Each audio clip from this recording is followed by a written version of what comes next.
bom dia, você está no canal Professor Belém nesta quinta-feira, dia 16 de março de 2023. Sejam todos bem-vindos. Eu tenho muitos abracitos para mandar, mas vou deixar para amanhã e sábado, porque hoje o vídeo vai ficar um pouco corrido.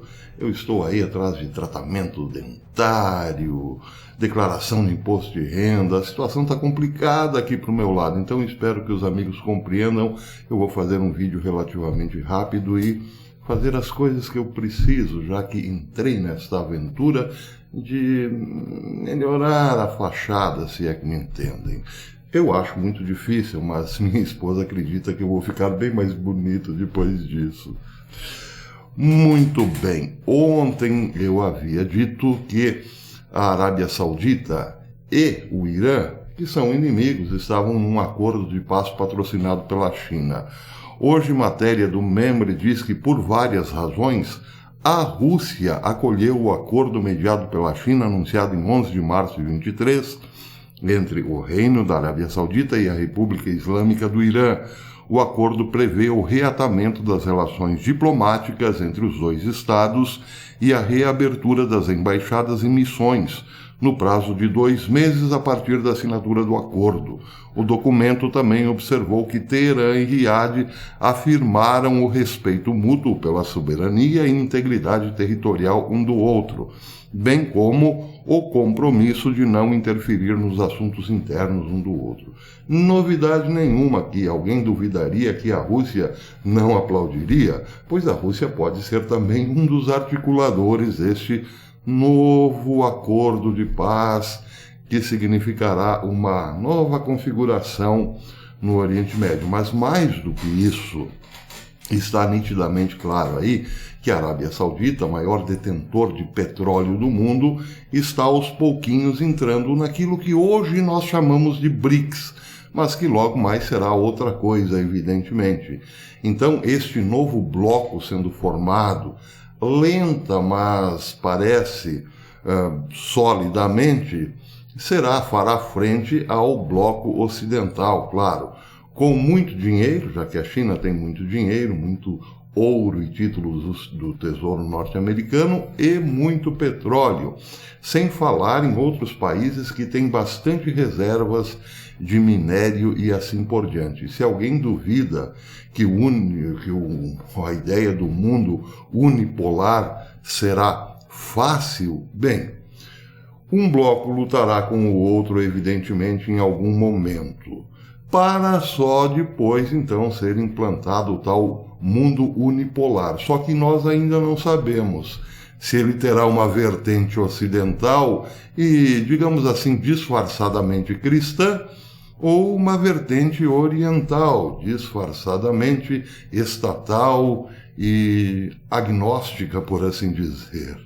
Bem, o fato é que tudo isso está sendo gestado agora, durante a maior crise que o mundo já viveu, pelo menos desde a Segunda Guerra Mundial. Porque é uma crise que envolve guerra, muitas mortes, pandemias e derrocadas econômicas. Muito bem, em relação a esta crise, pitadas de pimenta no vatapá foram acrescentados desde que um drone norte-americano caiu no Mar Negro, nas imediações da Península da Crimeia, nesta terça-feira. Pois é, isso aí está gerando uma guerra de palavras entre embaixadores russos e políticos norte-americanos. Bem, para quem não sabe, explicando rapidamente o fato, um drone Reaper da classe QM-9 caiu perto da Crimeia, no Mar Negro, na terça-feira. E caiu porque um avião russo, um caça russo, aproximou-se do drone. O drone não foi abatido, mas, segundo imagens divulgadas pelo Pentágono, o caça russo chegou muito perto, imprudentemente, do drone e teria despejado combustível. Parece que, com o contato com a aproximação do caça, mais o contato com o combustível, o drone se apavorou e caiu. Em seguida, o senador Lindsey Graham, senador pela Carolina do Sul, disse o seguinte: que a Força Aérea Norte-Americana teria a obrigação dali para adiante abater aviões russos que se aproximavam de aeronaves americanas no espaço aéreo internacional. A resposta foi imediata. O embaixador russo em Washington respondeu que um ataque deliberado a uma aeronave russa em espaço aéreo neutro seria uma declaração aberta de guerra contra uma potência nuclear. Mais cedo, essa matéria saiu no Eurasia Times, mais cedo o ministro da Defesa da Rússia publicou um comunicado afirmando que não houve impacto entre as duas aeronaves, o MQ-9, o drone norte-americano, e o Su-27, o caça russo, e que o drone Reaper manobrou abruptamente, perdendo o controle e caindo. Aliás, como disse, eu não posso mostrar a imagem aqui porque ela foi publicada originalmente no RT News, que não permite, que publiquemos nada que é publicado inicialmente lá naquelas páginas. Mas o avião, o caça russo, se aproxima, passa muito perto do drone e logo o drone cai, claro, a imagem sai do ar. O próprio drone estava filmando a aproximação do caça. O ministro russo acrescentou que o drone dos Estados Unidos voava sem transponders e entrou no espaço aéreo que o governo russo havia designado como restrito após o início das operações militares especiais. A aeronave russa, disse ele, não usou armas a bordo, não entrou em contato com o veículo aéreo não tripulado e retornou com segurança ao aeródromo de origem, explicou o ministro. Segundo o embaixador Antonov, não são os pilotos russos, mas os políticos americanos que estão iniciando um conflito apocalíptico. Prestem atenção nesses termos. Não buscamos um conflito com energia nuclear. Continuaremos mantendo contato, inclusive por meio de ministérios da defesa, para evitar colisões não intencionais.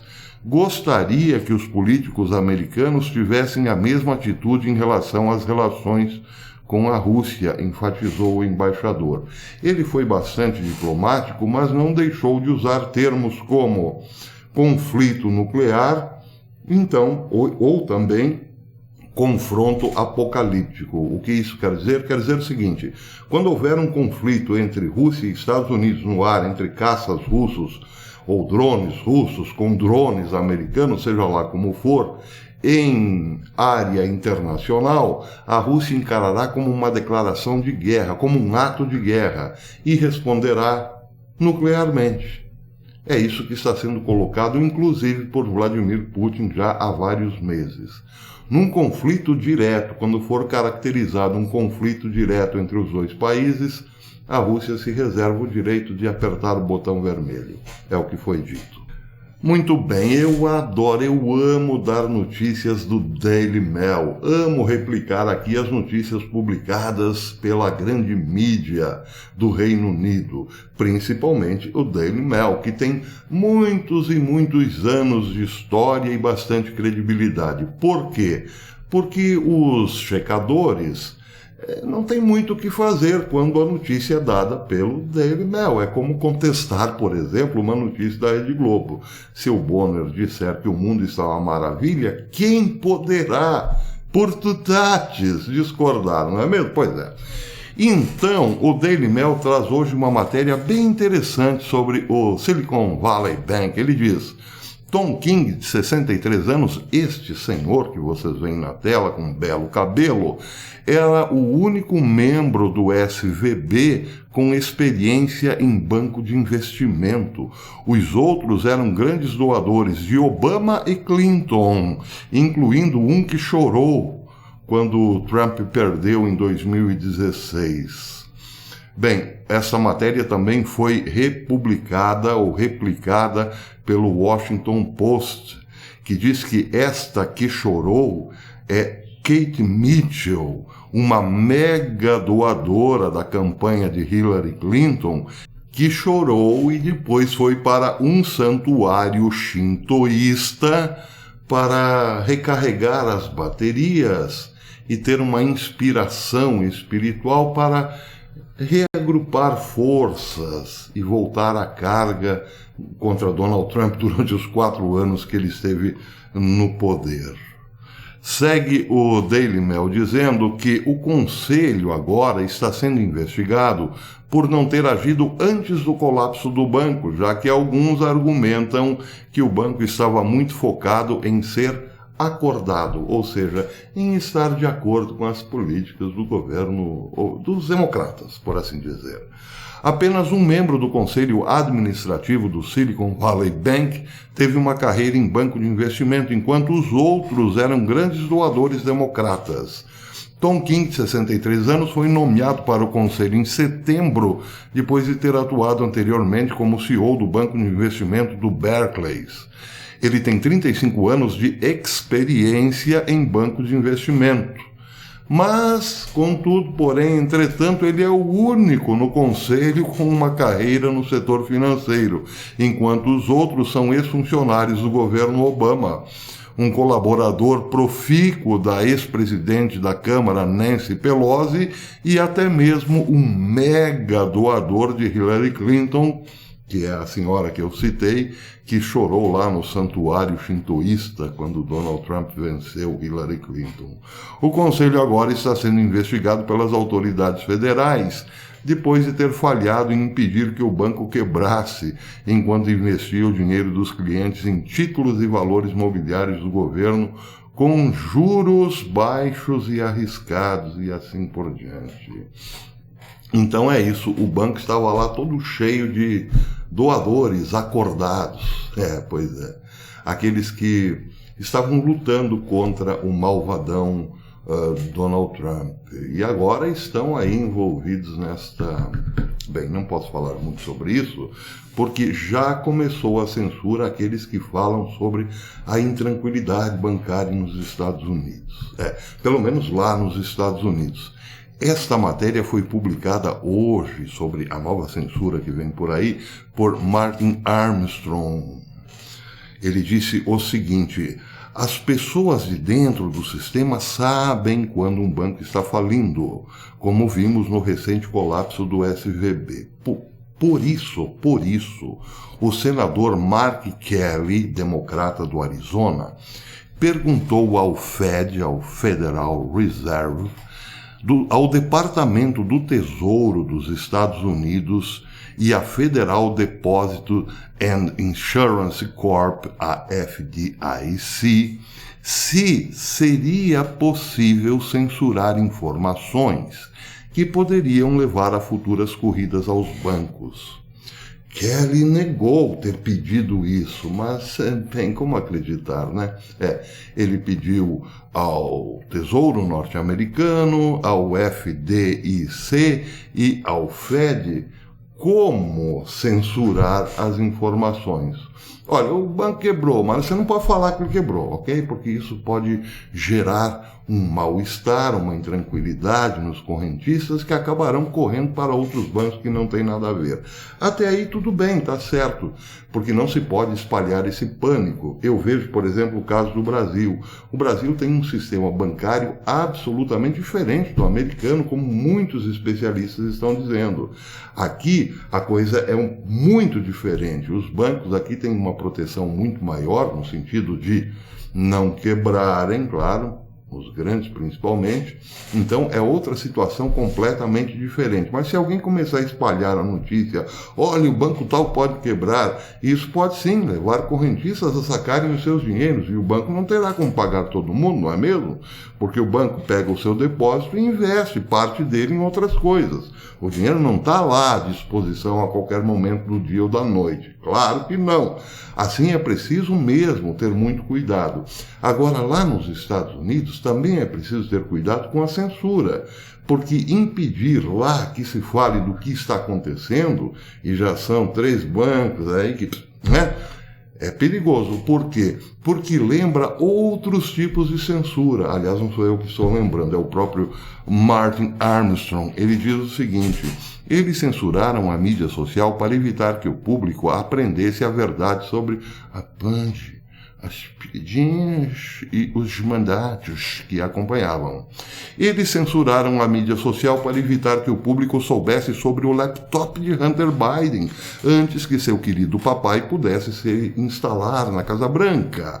Eles censuraram qualquer um que questionasse as eleições ou a família criminosa dos Biden. Palavra do... não sou eu que estou dizendo, tá? É o Martin Armstrong, a família criminosa Biden. E vazassem deliberadamente informações do eleitor republicano. A extrema censura nas mídias sociais por verificadores de fatos tendenciosos se expandiu para além dos Estados Unidos, inclusive.